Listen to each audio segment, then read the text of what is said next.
N'oubliez pas de vous abonner à la chaîne, d'aimer cette vidéo et de laisser un commentaire sur l'histoire. Votre participation est ce qui nous motive à continuer de créer.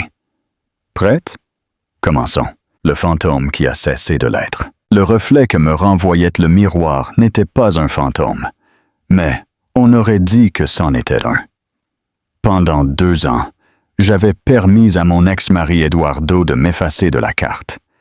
Il a emporté ma confiance, mon foyer et mon avenir, me remplaçant par un modèle plus jeune et plus brillant. Ce soir, c'était le gala annuel d'Innovatech Solutions, la seule nuit de l'année où je ne pouvais éviter sa présence, son arrogance satisfaite. J'étais prête pour les regards de pitié, les chuchotements et son sourire condescendant. J'étais prête pour mon enfer personnel. Ce à quoi je n'étais pas préparé, c'était qu'il me coince avec son amante ornée de diamants à son bras, prête pour cette humiliation publique finale. Et je n'étais certainement pas préparé à ce que j'ai fait ensuite, ni à l'homme dans le monde duquel j'étais, sur le point de faire irruption. L'anniversaire d'un divorce est une bête étrange. On ne le célèbre pas comme un mariage, ni ne le pleure comme une mort, mais il porte le poids des deux. Pour moi, Natalia Perea, c'était aujourd'hui, 2 ans depuis que l'encre a séché sur les papiers qui ont officiellement séparé ma vie de celle d'Eduardo Solis. 2 ans à apprendre à dormir à nouveau au milieu du lit. 2 ans à me désigner par « je » au lieu de « nous ». Ma vie était maintenant une chose calme et ordonnée. Je vivais dans un modeste appartement, au centre de Madrid, un endroit qui était à moi et rien qu'à moi, rempli de livres d'occasion et de plantes en pot qui prospéraient. Mon travail chez Innovatech Solutions était mon encre. En tant qu'analyste de données senior, je trouvais du réconfort dans la logique propre et prévisible des nombres.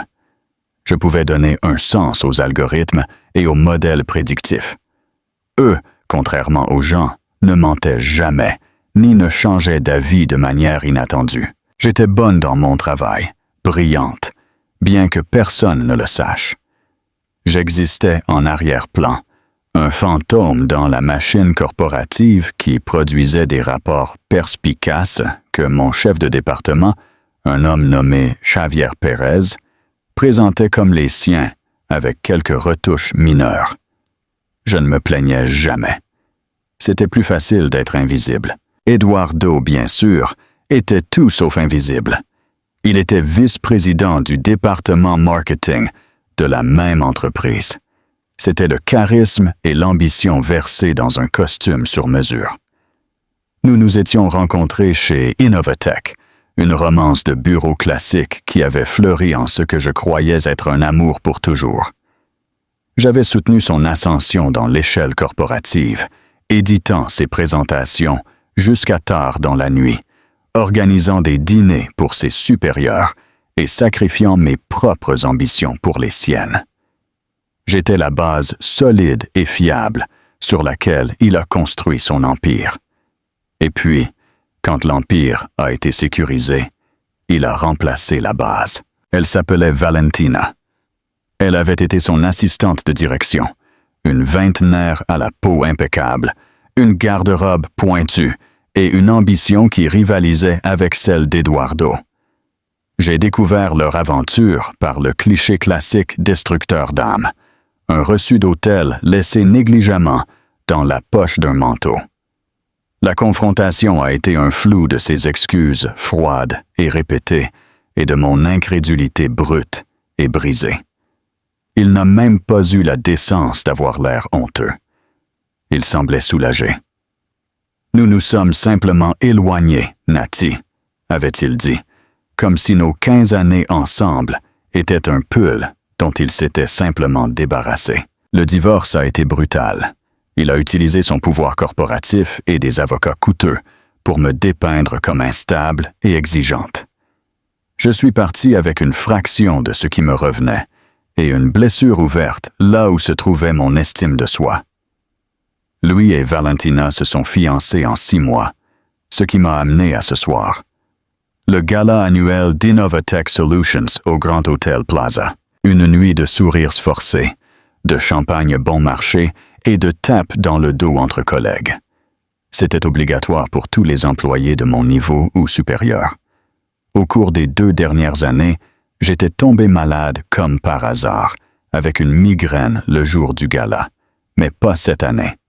Ma meilleure amie Sophia, une avocate énergique qui m'avait aidé à traverser le pire du divorce, me l'avait interdit. « Tu vas y aller, Nati », m'avait-elle déclaré au téléphone la semaine dernière, sa voix ne laissant aucune place à la discussion. « Tu vas te coiffer. Tu vas porter cette impressionnante robe émeraude que nous avons achetée il y a 6 mois et qui se cache encore dans ton placard, et tu vas entrer là-dedans la tête si haute que tu pourrais saigner du nez. Tu n'es pas un fantôme. Tu as aidé à construire cette entreprise avec ton travail. Tu as le droit d'être là. » Ces mots résonnaient dans mon esprit maintenant, alors que je me regardais dans le miroir. La femme dans la robe de soie émeraude était une étrangère. La robe épousait mes courbes d'une manière élégante, mais indéniablement puissante. Mes cheveux châtains, normalement pratiques, étaient relevés dans un style doux et complexe. Et le maquillage professionnel fait sur l'insistance de Sophia faisait ressortir mes yeux et me donnait une confiance que je ne ressentais pas.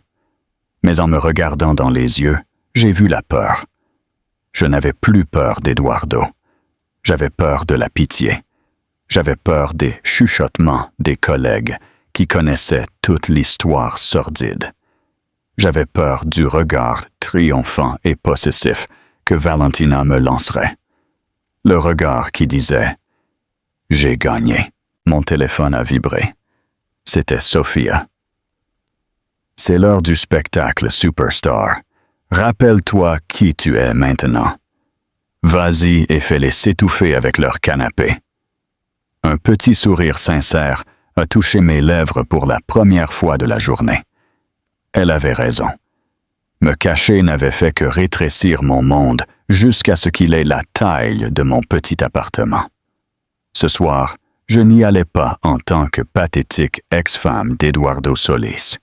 J'y allais en tant que Natalia Perea, analyste de données senior. J'avais un nom, j'avais une place, et pour la première fois en 2 ans, j'étais déterminé à occuper cet espace. J'ai pris une dernière respiration profonde, pris mon sac à main et franchi la porte. La soie de la robe murmurait des promesses d'une nuit qui allait tout changer. La salle de bal du Grand Hôtel Plaza était conçue pour intimider. Les hauts plafonds dégoulinaient de lustres en cristal, projetant une lumière dorée et bienveillante sur la foule. L'air bourdonnait de la symphonie du succès corporatif, le tintement des verres, le murmure des conversations autosatisfaites et un quatuor à cordes jouant quelque chose dans le style de Vivaldi dans un coin. Pendant un moment, j'ai senti ma résolution vaciller. C'était le monde d'Eduardo, le monde des poignées de main, du réseautage et du charme superficiel. Mon monde était le bourdonnement tranquille d'une salle de serveur et le noir et blanc d'une feuille de calcul. Prenant une respiration apaisante, j'ai remis mon manteau à un assistant et je suis entré dans la mêlée. Les premières minutes ont été les plus difficiles. Je pouvais sentir le changement subtil dans l'énergie de la salle à mesure que les gens me remarquaient.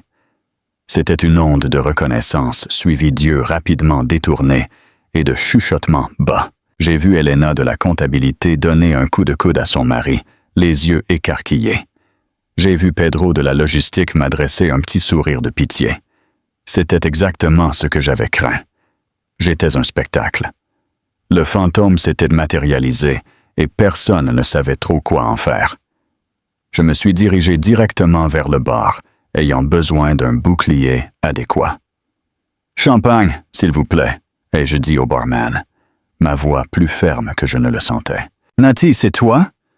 Je me suis tourné pour voir mon chef de département, Javier Pérez, debout à côté de moi, les yeux un peu exorbités.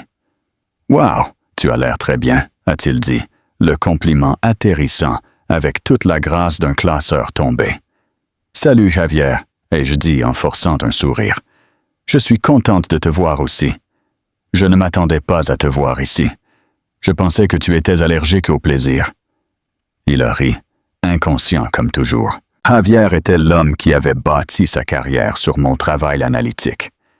Le mois dernier encore, mon analyse approfondie des vulnérabilités du marché, un projet dans lequel j'avais investi 80 heures par semaine et auquel j'avais donné le nom de code « Projet Chimère », avait directement permis à l'entreprise de devancer un mouvement majeur de la concurrence, nous économisant environ 50 millions de dollars. Javier avait présenté les conclusions au conseil d'administration et reçu un gros bonus. J'avais reçu un email à toute l'entreprise, remerciant Javier Pérez et son équipe pour leur travail acharné. Avant que je puisse formuler une réponse polie, une nouvelle voix a coupé l'air, aiguë et doucereuse. « Eh bien, regarde ce que le chat a ramené. » Et il était là, Edouard. Il était là une vision de perfection sur mesure dans un smoking Tom Ford, avec un sourire suffisant collé sur son beau visage, et à son bras, accroché à lui comme du lierre coûteux, se trouvait Valentina. Elle portait une robe cramoisie qui semblait vaporiser sur elle et une énorme bague de fiançailles en diamant qui accrochait la lumière à chaque léger mouvement. C'était un étalage calculé de tout ce que j'avais perdu. Mon cœur martelait contre mes côtes, un oiseau frénétique piégé dans une cage. J'ai redressé mon dos. « Tête haute, Nati. »« Tête haute, Eduardo », ai-je dit, ma voix d'un ton frais et uniforme qui m'a surprise moi-même. « Valentina, vous avez l'air bien tous les deux. » Le sourire d'Eduardo s'est élargi. Il se nourrissait de ça, d'avoir à la fois son passé et son présent en exposition, lui étant le prix incontesté. Nous le sommes, les affaires sont florissantes, la vie est belle. Tu te souviens de Valentina? Bien sûr. Valentina m'a adressé un sourire qui n'a pas atteint ses yeux froids et évaluateurs. Nati, c'est si courageux de ta part de venir. Courageux. Le mot était une fléchette parfaitement visée pour me présenter comme une victime, un cas social. Chaque fibre de mon être me criait de fuir, de me retirer dans la sécurité de mon appartement tranquille. Mais alors j'ai vu le regard dans les yeux d'Eduardo. C'était de la pitié, oui, mais en dessous, il y avait une arrogance profonde et inébranlable. Le regard d'un homme qui croyait m'avoir complètement brisé et avoir gagné. Et une étincelle de défi, longtemps endormie, s'est allumée en moi. « Je travaille ici, Valentina », ai-je répondu, ma voix perdant son tremblement et gagnant une note d'acier. Je n'ai pas besoin de courage pour assister à un événement de l'entreprise. J'ai tourné mon regard vers Eduardo. Je félicitais Javier pour son récent bonus, un résultat de cette fantastique présentation du projet Chimère, un travail vraiment innovant. Javier a remué, mal à l'aise, tandis que le sourire suffisant d'Eduardo a vacillé une fraction de seconde. Il savait que j'étais l'architecte de ce projet. Il avait vu mes ébauches initiales, les rejetant comme trop compliquées et une perte de temps. « Oui, eh bien, » a dit Eduardo en se reprenant rapidement. L'équipe de Javier a vraiment fait des merveilles. Certaines personnes sont destinées à être sous les projecteurs et d'autres, eh bien, sont meilleures avec les chiffres en arrière-plan. Il faut connaître ses points forts, n'est-ce pas? Il a dit la phrase avec un clin d'œil condescendant destiné à me rappeler ma place. Il était la star et j'étais l'accessoiriste. L'humiliation a été une rougeur chaude qui a glissé le long de mon cou. Il faisait ça délibérément devant mon patron, devant tout le monde, pour cimenter son récit de l'ex-triomphant et de la femme oubliée. J'ai ouvert la bouche pour dire quelque chose, n'importe quoi, mais les mots ne sortaient pas. la vieille panique. La sensation d'être petite et sans voix en sa présence m'étouffait. Valentina a remué le couteau. « Ne t'inquiète pas, Natalia. Je suis sûr que ton jour viendra. Peut-être qu'ils donneront un prix pour la meilleure progression, a-t-elle dit avec un rire tintinabulant. Je suis resté figé là, la coupe de champagne froide dans ma main. C'était le moment que j'avais redouté. J'étais entré dans la fosse aux lions et ils étaient sur le point de me déchiqueter. Mon armure soigneusement construite se fissurait et le fantôme que j'avais essayé de laisser derrière moi menaçait de me consumer complètement. Juste quand le silence s'étendait en une couverture insupportable et étouffante, une nouvelle présence s'est fait sentir à mes côtés. Ce n'était pas une arrivée annoncée avec des trompettes, mais l'effet était très similaire. Un changement palpable s'est produit dans notre voisinage immédiat. Le murmure ambiant a diminué. Javier Pérez a redressé sa cravate et a pâli légèrement. L'expression suffisante d'Eduardo a clignoté, remplacée par une expression de véritable crainte et de déférence. Une voix basse et calme, douce comme du whisky vieilli, a rompu la tension. Projet Chimère. J'ai lu ce rapport. Ce n'était pas seulement innovant, c'était visionnaire. La modélisation prédictive était l'une des architectures de données les plus élégantes que j'ai vues depuis une décennie. Je me suis tourné. Debout là, il y avait un homme qui semblait dominer l'air autour de lui. Il était grand, avec une intensité tranquille qui était plus convaincante que le charme performatif d'Eduardo. Il portait un costume noir simple et impeccablement coupé, sans cravate, une déclaration de pouvoir sans effort. Ses cheveux étaient foncés, avec des mèches argentées distinguées sur les tempes, et ses yeux d'un gris étonnamment intelligent étaient fixés directement sur moi. Je n'avais aucune idée de qui il était, mais clairement, tous les autres le savaient. « Monsieur Moreno », a balbutié Eduardo, son bras se resserrant instinctivement autour de Valentina. « Je ne savais pas que vous étiez ici ce soir. » Moreno. Le nom a fait tilt. Diego Moreno, le légendaire, presque mythique fondateur de Moreno Capital, la société de capital investissement, qui avait acquis une participation majoritaire dans Innovatech Solutions il y a 6 mois. C'était le nouveau roi sur l'échiquier, un prodige de la Silicon Valley, qui avait transformé une petite start-up en un empire mondial. Il était notoirement réservé. Il assistait rarement à ce type de fonction. Sa présence ici était l'équivalent d'une visite royale. Le regard de Diego Moreno n'a pas quitté mon visage.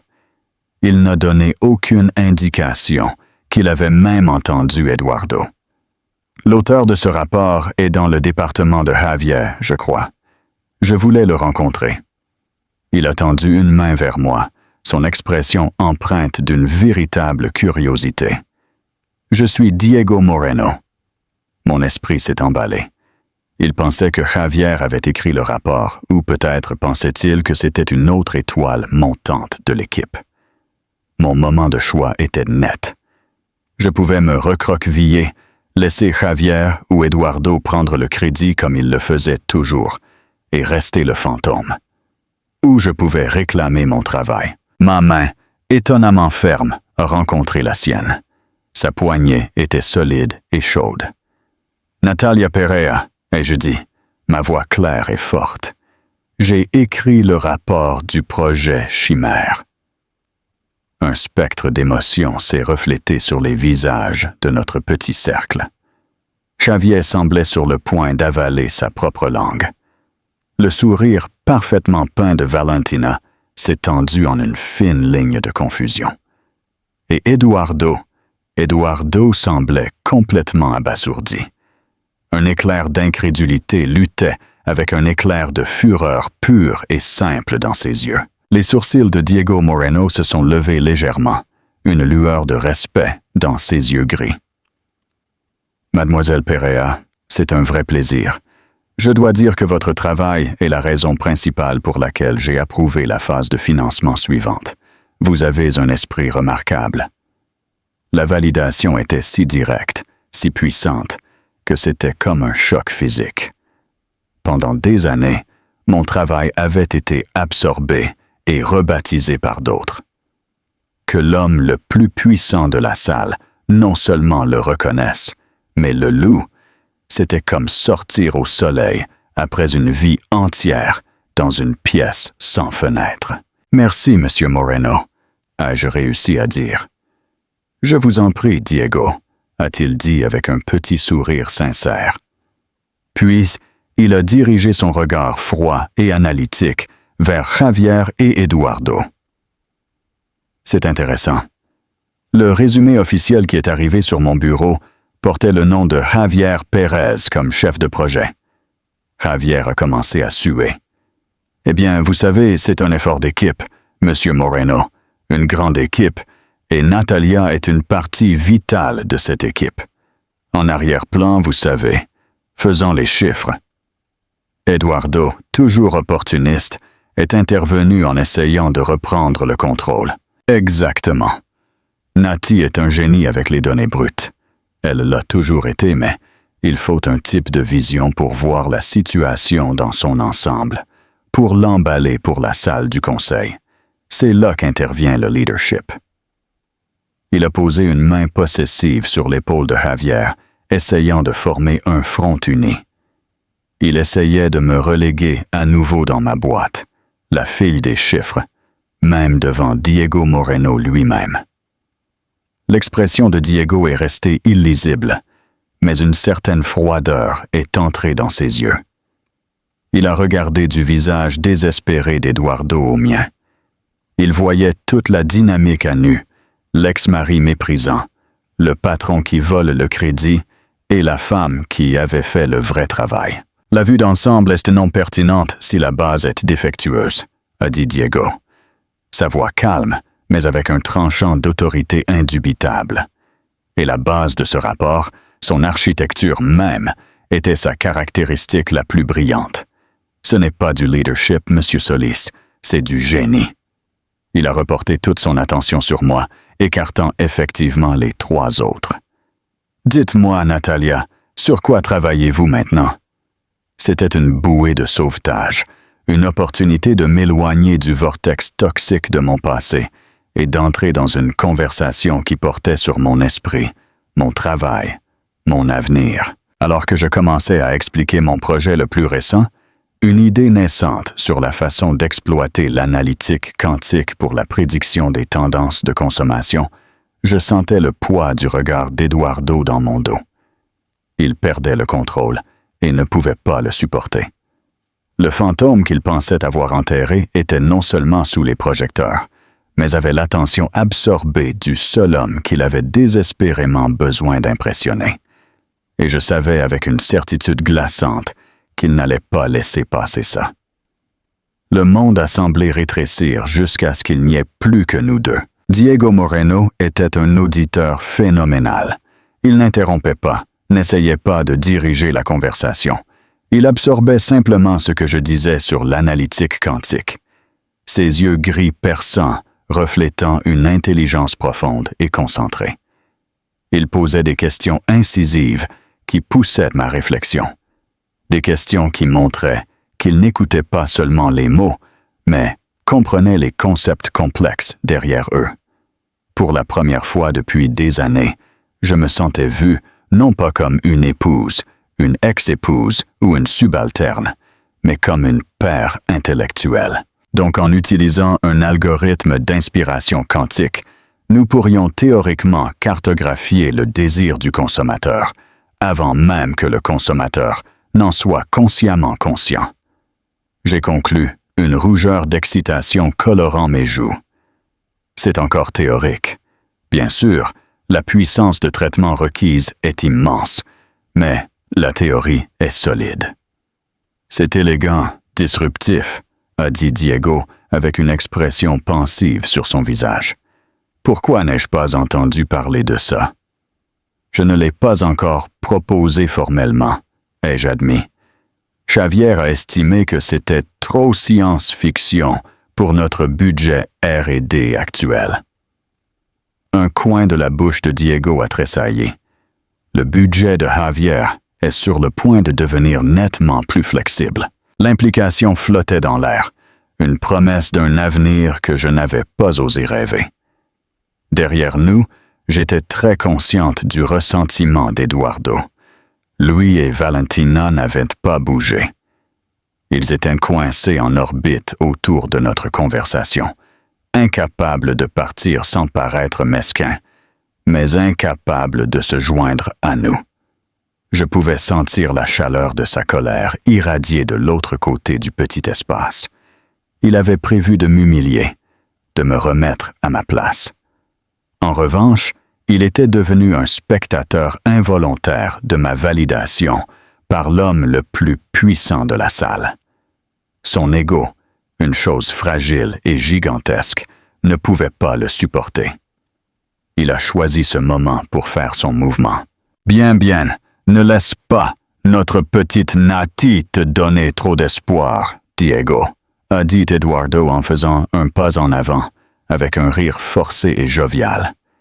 Il a mis son bras sur mon épaule, dans un geste qui se voulait amical, mais qui semblait lourd et possessif, une marque de son ancienne propriété. J'ai frissonné. Elle a toujours eu ses idées grandes et fantaisistes. C'est mignon, mais quand il s'agit du monde réel, de la salle du conseil, elle a tendance à être un peu dépassée. C'est plus le genre de personne qui travaille en coulisses. La condescendance était assez épaisse pour être goûtée. Il essayait de me présenter comme une femme inconstante et émotionnelle, incapable de gérer la pression du vrai pouvoir. Il utilisait notre histoire commune comme une arme, insinuant une connaissance de mes faiblesses que Diego ne pouvait pas avoir. Il n'essayait pas seulement de me discréditer professionnellement, il essayait de me diminuer en tant que personne, de me remettre dans la boîte qu'il avait construite pour moi. Valentina se tenait à ses côtés avec un petit sourire suffisant sur son visage, appréciant le spectacle. Mon sang est devenu froid, puis chaud, les années à être réduite au silence, à être faite petite, à ravaler ma colère et ma douleur. Tout s'est uni en un point unique de fureur chauffée à blanc. J'ai regardé le visage beau et condescendant d'Eduardo, et je n'ai pas vu l'homme que j'avais aimé autrefois. J'ai vu un geôlier. Et puis j'ai regardé Diego. Il n'avait pas réagi aux commentaires d'Eduardo, mais ses yeux étaient comme des morceaux de glace. Il m'observait, attendant de voir ce que je ferais. Son expression n'était pas de la pitié, mais de l'attente. Il avait qualifié mon travail de génie. Il m'avait traité avec respect. Il attendait que Natalia Perea agisse comme la femme qui avait écrit ce rapport. Dans cette fraction de seconde, une décision a été prise. Ce n'était pas logique, ce n'était pas calculé. C'était une pure rébellion instinctive. C'était un acte d'auto-libération. J'ai enlevé le bras d'Eduardo de dessus moi. Je me suis tourné pour faire face à Diego, dont les yeux surpris ont rencontré les miens. J'ai levé la main, je l'ai placée doucement sur le revers de son costume parfait. Je me suis hissé sur la pointe des pieds et j'ai collé mes lèvres aux siennes. Ce n'était pas un baiser long, ce n'était pas un baiser passionné. C'était une déclaration. C'était un point final à la fin d'une phrase qui avait duré trop longtemps.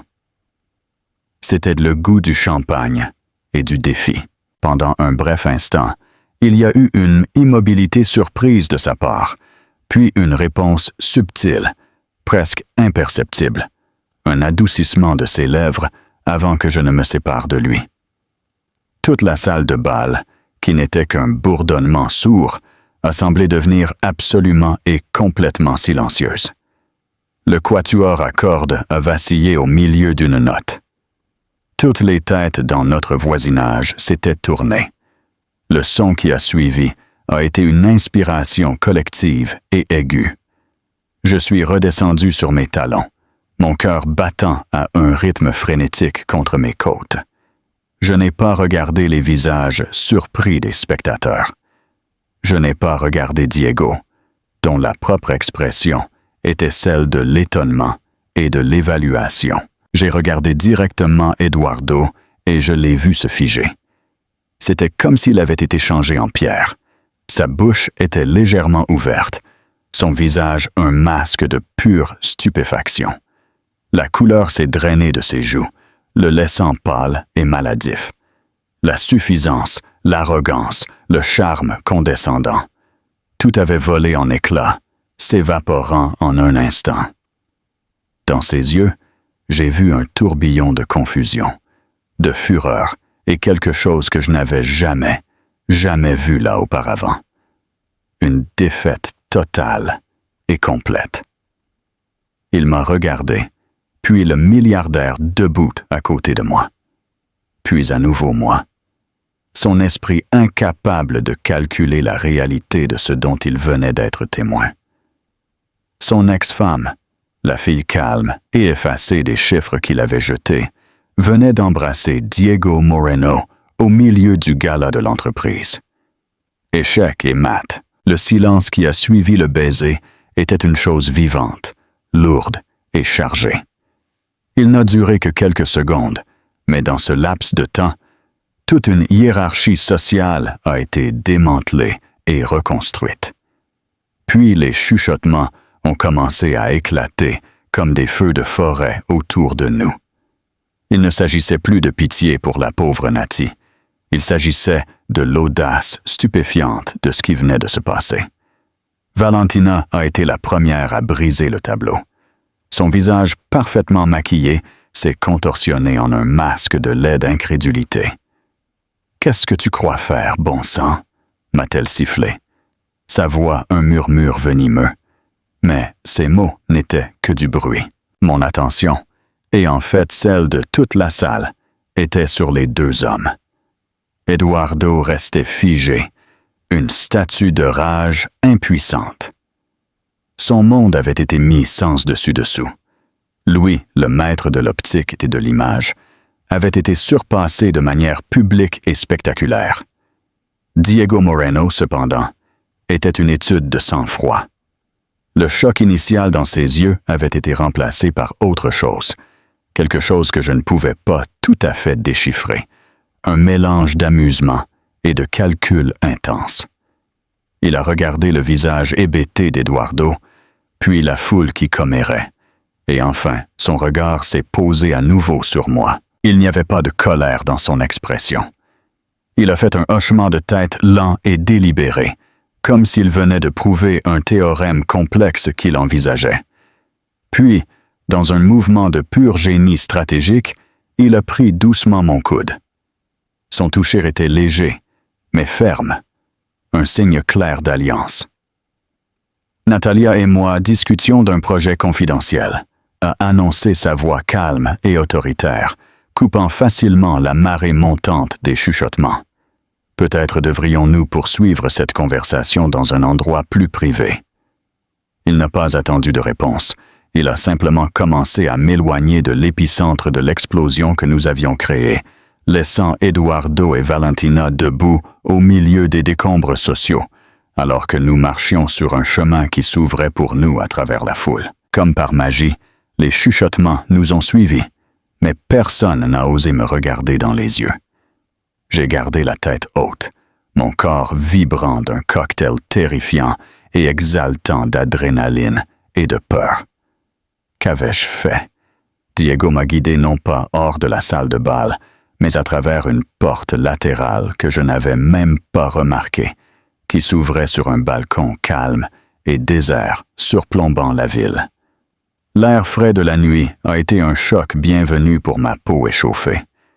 Les sons distants de la circulation étaient un bourdonnement apaisant comparé à la cacophonie de l'intérieur. Pendant un long moment, nous sommes restés là, debout, aucun de nous ne parlant. J'ai regardé la tapisserie scintillante des lumières de la ville, mon esprit s'emballant. Je venais d'embrasser un milliardaire, le patron de mon nouveau patron, devant toute mon entreprise, pour me venger de mon ex-mari. Il était presque certain que j'allais être viré. « Eh bien, » a finalement dit Diego, sa voix imprégnée d'un amusement sec. C'était une façon de terminer une conversation. J'ai enfin osé le regarder.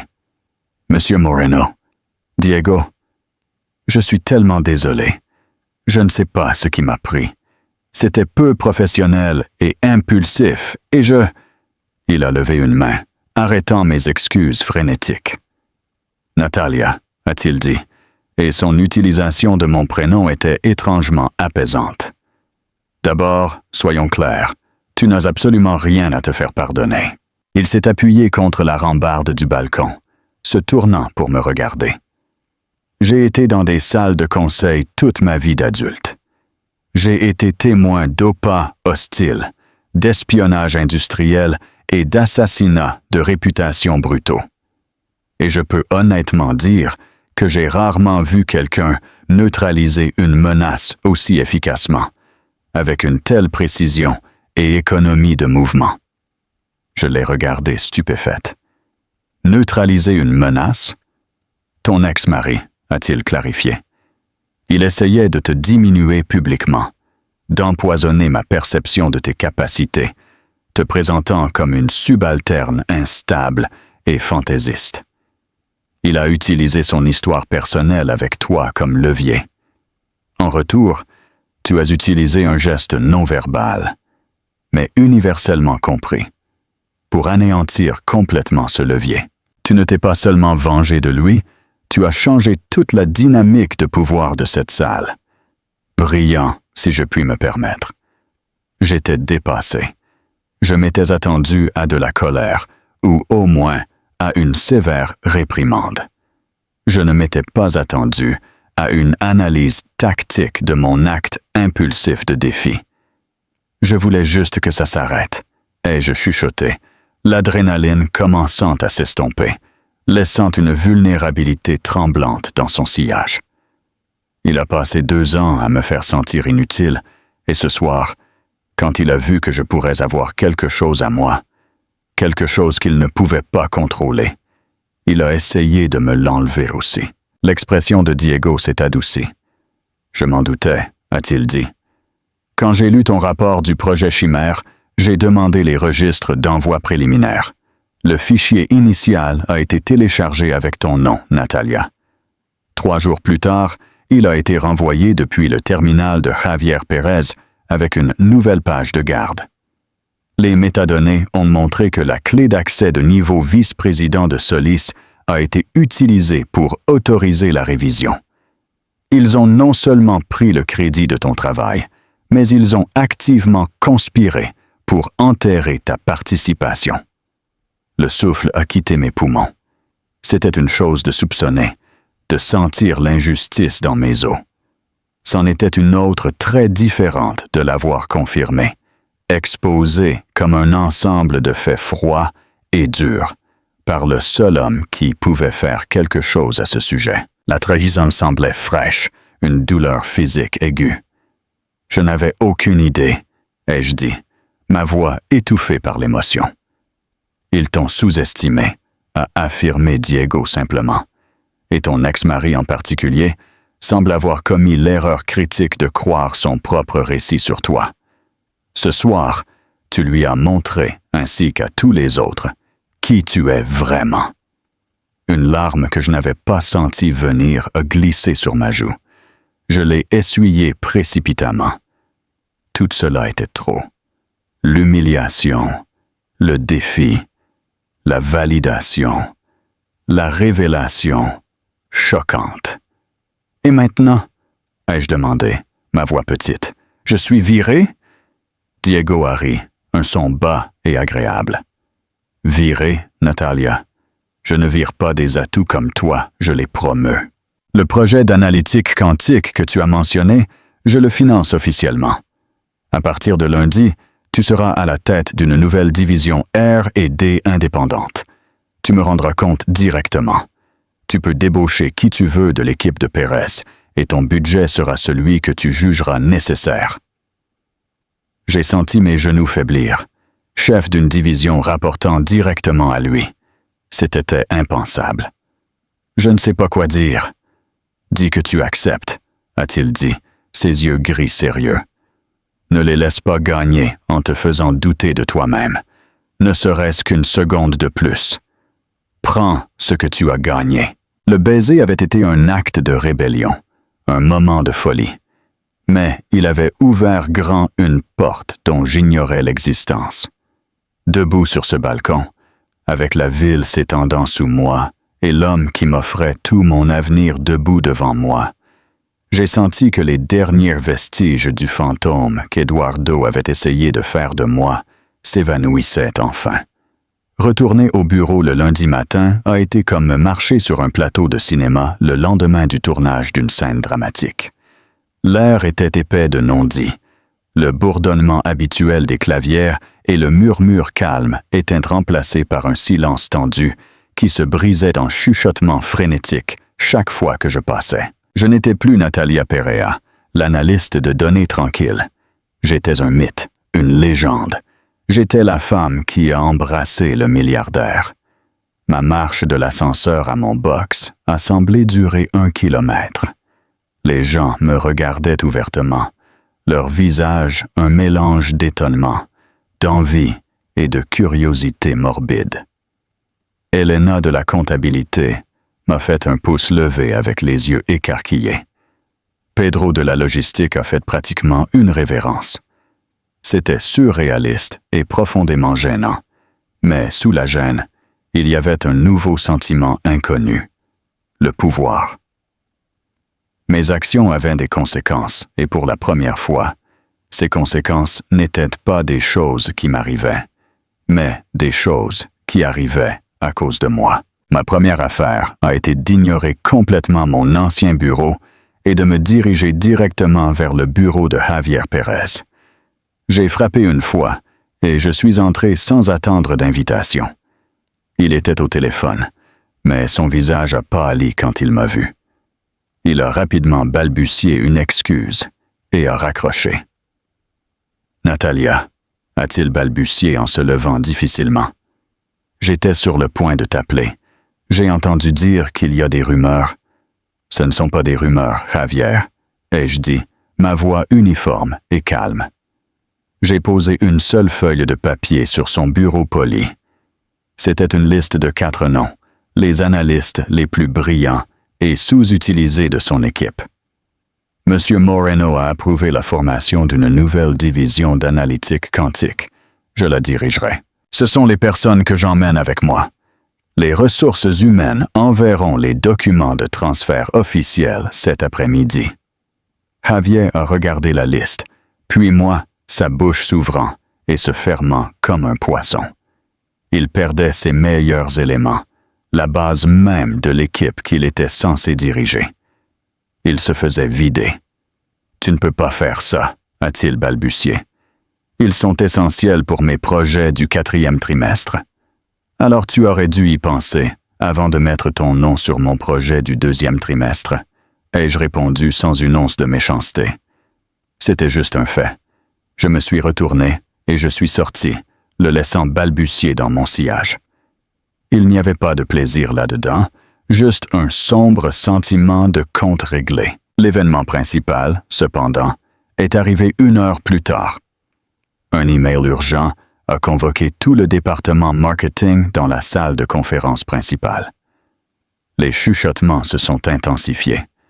Mon nouveau bureau temporaire avait une vue directe sur la salle aux parois de verre.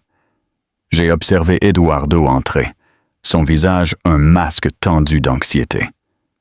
On aurait dit qu'il n'avait pas dormi depuis 2 jours. Valentina n'était pas présente. La rumeur disait qu'elle ne s'était pas présentée au travail du tout. Quelques minutes plus tard, le PDG de l'entreprise, Ricardo Morales, 2 membres du conseil d'administration, sont entrés, suivis d'une femme des ressources humaines. Ils n'avaient pas l'air contents. La réunion a été brève et brutale. Bien que je ne puisse pas entendre les mots, les images étaient éloquentes. Eduardo gesticulait sauvagement en essayant d'expliquer, de supplier. Le visage de Ricardo Morales restait impassible. La représentante des RH a glissé un dossier épais sur la table.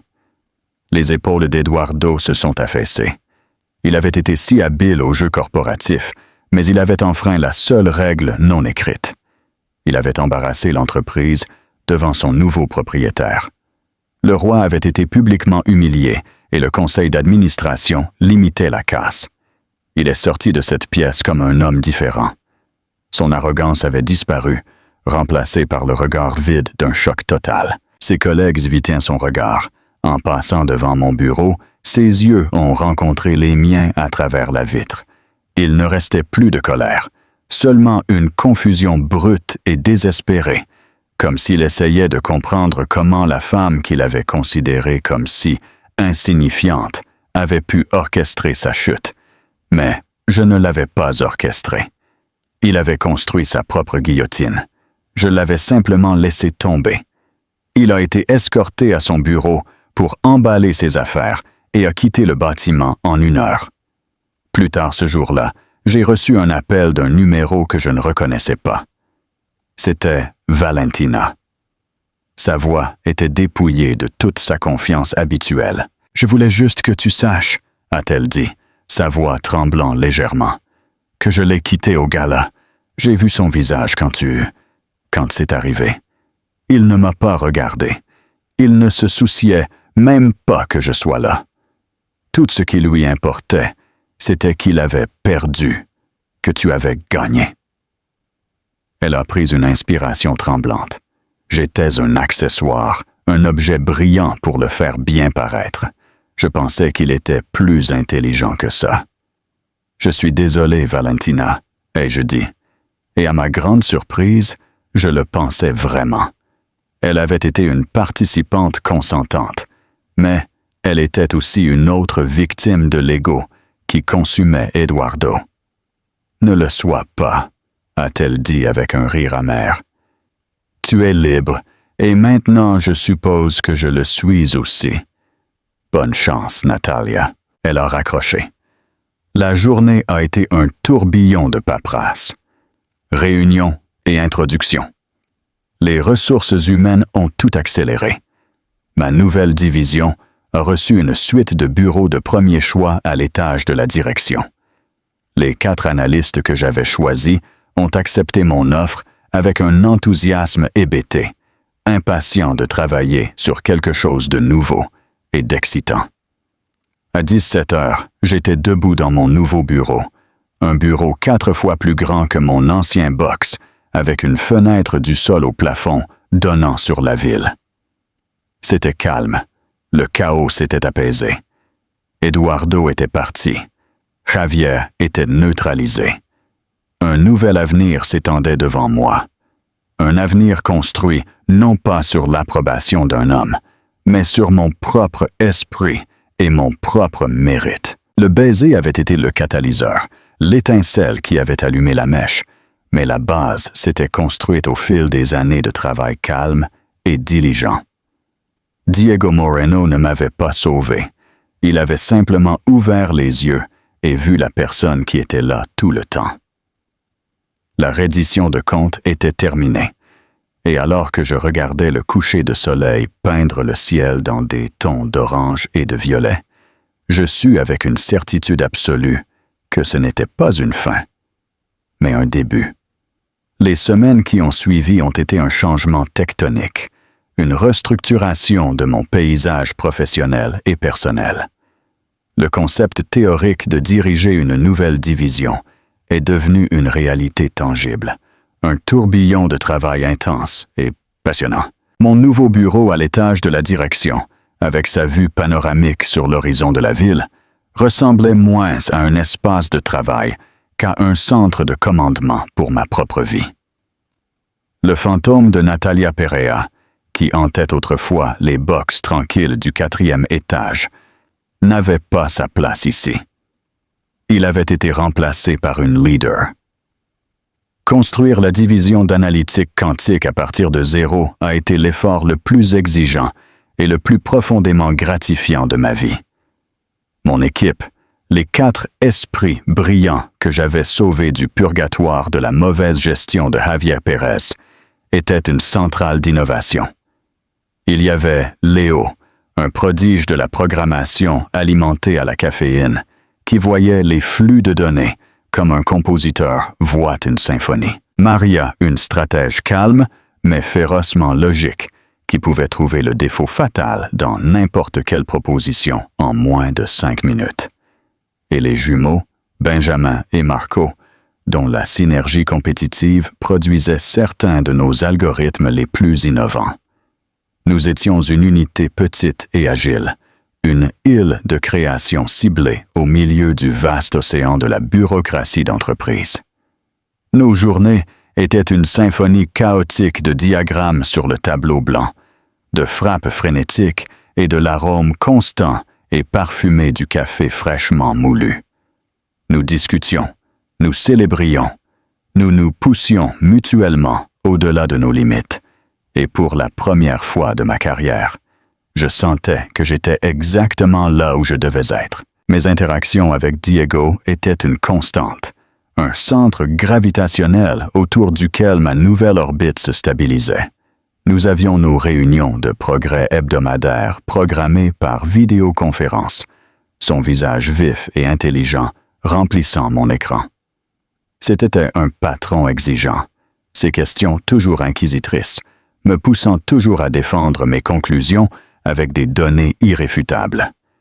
Il démantelait mes arguments seulement pour m'obliger à les reconstruire plus fort. Lors d'une réunion mémorable, il a défié une hypothèse centrale de notre modèle prédictif. J'ai passé les 48 heures suivantes sans dormir, exécutant des simulations et creusant dans des données brutes, jusqu'à ce que je trouve la preuve dont j'avais besoin. J'ai présenté mes conclusions le lendemain, ma voix ferme malgré mon épuisement. Il a écouté attentivement, et quand j'ai fini, un lent sourire s'est étendu sur son visage. « Bien, avait-il dit, j'espérais simplement que tu me prouverais que j'avais tort. » Ce n'était pas juste un travail, c'était un mentorat, un affrontement intellectuel à haut risque qui me laissait me sentir plus affûté et plus vivante après chaque round. Cependant, sous la rigidité professionnelle, un courant souterrain indéniable coulait entre nous. C'était dans la façon dont ses yeux me retenaient un moment trop long après que j'avais fait une remarque particulièrement pertinente, ou le sourire complice que nous échangions quand un autre cadre utilisait un cliché d'entreprise fatigué. La gala et le baiser étaient l'éléphant dans chaque pièce virtuelle que nous partagions. Un événement silencieux et non dit qui n'était jamais mentionné, mais toujours présent. Ce n'était pas de la honte. C'était le catalyseur étrange et surchargé de tout ce qui avait suivi, l'événement fondateur de toute notre relation professionnelle. Un vendredi soir, près d'un mois après cette nuit fatidique, l'énergie de la semaine de travail s'était enfin dissipée. Mon équipe était rentrée chez elle, me laissant seul dans le bourdonnement tranquille du bureau. La ville derrière ma fenêtre était une tapisserie de lumière contre l'indigo profond du ciel crépusculaire. J'étais au tableau blanc, perdu dans l'extension élégante d'un algorithme, essayant de résoudre un problème de latence particulièrement obstiné. J'étais tellement absorbé à dessiner des flux de données avec un marqueur noir que je n'ai pas entendu le doux clic de la porte de mon bureau s'ouvrir. « Je pensais que je pourrais te trouver ici », a dit une voix calme depuis le seuil. Je me suis retourné, mon cœur faisant un bond de surprise. Diego était appuyé contre le cadre de la porte, sa présence remplissant l'espace. Il était vêtu d'un jean foncé bien ajusté et d'un simple pull anthracite.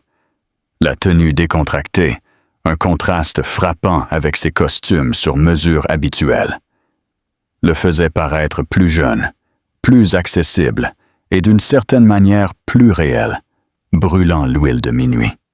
« Hein ?» ai-je demandé avec un sourire nerveux, touchant mes lèvres tout en remettant le bouchon sur mon marqueur. Ma main semblait tachée d'encre. Parfois, les meilleures idées viennent quand le bâtiment est calme, a-t-il répondu, ses yeux scrutant mon diagramme désordonné alors qu'il entrait dans la pièce. Il se déplaçait avec une grâce aisée et assurée. Il s'est arrêté devant le tableau blanc, étudiant mon réseau complexe de notes et d'équations avec une intensité concentrée qui me faisait me sentir à la fois scruté et vu. « C'est brillant », a dit sa voix dans un murmure bas. Il a pointé un long doigt vers une jonction spécifique dans le diagramme de flux. « Tu as contourné la boucle récursive. Tu as résolu le problème de latence. Théoriquement, ai-je corrigé, une rougeur de fierté réchauffant mes joues. Nous devons encore construire un environnement de test et exécuter les simulations. Ça marchera, a-t-il dit avec une certitude inébranlable que je commençais à reconnaître comme sa marque de fabrique. Puis, il a détourné son regard du tableau et ses yeux gris, si souvent analytiques et exigeants, étaient maintenant doux et sérieux alors qu'il rencontrait les miens. Je ne suis pas venu ici pour parler travail, Natalia. Ma respiration s'est arrêtée. La limite professionnelle qui avait été si clairement définie entre nous a soudain semblé poreuse, se dissolvant dans l'intimité tranquille du bureau vide. « Oh » fut tout ce que je réussis à dire. « Je suis venu t'inviter à dîner », a dit sa voix directe, ne laissant aucune place à l'incompréhension. « Et je veux être clair, je ne demande pas en tant que ton patron. Je ne demande pas en tant que l'homme que tu as embrassé lors d'un gala. Je demande en tant qu'homme infiniment fasciné par la façon dont ton esprit fonctionne et qui aimerait beaucoup connaître la femme à qui il appartient. » Sa franchise a été une bouffée d'air frais. Il n'y avait pas de jeu ni de signification cachée, juste une invitation claire et respectueuse. La vieille partie peureuse de moi, la partie conditionnée par le charme manipulateur d'Eduardo, murmurait des avertissements. Mais une voix plus nouvelle et plus forte, celle que j'avais cultivée au cours du dernier mois, l'a fait taire. Ce n'était pas Eduardo qui m'avait vu comme un accessoire pour sa propre ambition. C'était Diego, l'homme qui avait reconnu ma valeur quand j'étais invisible pour tous les autres, y compris moi-même parfois. J'aimerais beaucoup, ai-je dit, et le sourire qui s'est épanoui sur mon visage a semblé authentique et lumineux, un vrai reflet de la femme que je devenais. Il m'a emmené dans un petit restaurant italien tranquille, caché dans une rue latérale pavée.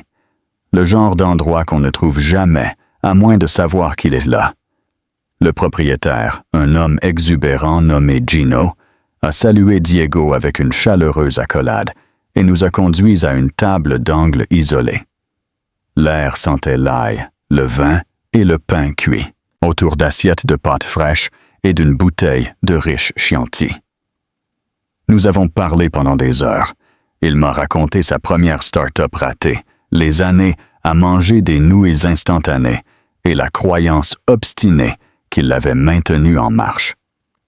Je me suis retrouvé à lui raconter mon amour d'enfance pour la résolution d'énigmes, mon rêve abandonné de devenir astrophysicienne et la façon lente et insidieuse dont j'avais permis que mes propres ambitions soient absorbées par celles d'Eduardo. Il a écouté avec une empathie concentrée qui a été profondément guérisseuse, me faisant sentir que mon histoire, toute mon histoire, importait. Plus tard, alors qu'il me raccompagnait à la porte de mon immeuble, un silence confortable et facile s'est installé entre nous. La nuit était fraîche et les sons de la ville étaient une symphonie distante et étouffée. « Au fait, » a-t-il dit, en s'arrêtant sous la lueur chaude de la lumière de l'entrée et en se tournant pour me regarder. « Je suis content que tu m'aies embrassé. » J'ai senti un rire surpris bouillonner. « Vraiment? »« Oui, » a-t-il confirmé, un sourire faible et tordu jouant sur ses lèvres. C'était la proposition commerciale la plus intéressante et audacieuse que j'ai jamais reçue. Et quelle était exactement la proposition? Ai-je demandé. Mon cœur se sentant léger et plein d'espoir, il s'est rapproché d'une fraction. L'espace entre nous chargé d'une douce électricité. Ses yeux gris ont cherché les miens, son expression chaleureuse et sincère. C'était une proposition d'arrêter de regarder les feuilles de calcul et de commencer à regarder l'analyste brillante et négligée qui les écrivait. C'était une exigence d'être vu. Il a fait une pause. Et je suis très, très content de l'avoir accepté. Je pensais qu'il m'embrasserait alors. Je voulais qu'il le fasse, mais il ne l'a pas fait. Au lieu de cela, il a tendu la main et a pris doucement la mienne, son pouce caressant mes jointures. C'était un geste de connexion, pas de possession, une promesse de quelque chose qui commence. Pas une revendication de victoire, c'était un acte de profond respect, une reconnaissance que j'étais dans mon propre voyage et qu'il était prêt à marcher à mon rythme. « Bonne nuit, Natalia », a-t-il dit doucement avant de lâcher ma main et de faire un pas en arrière.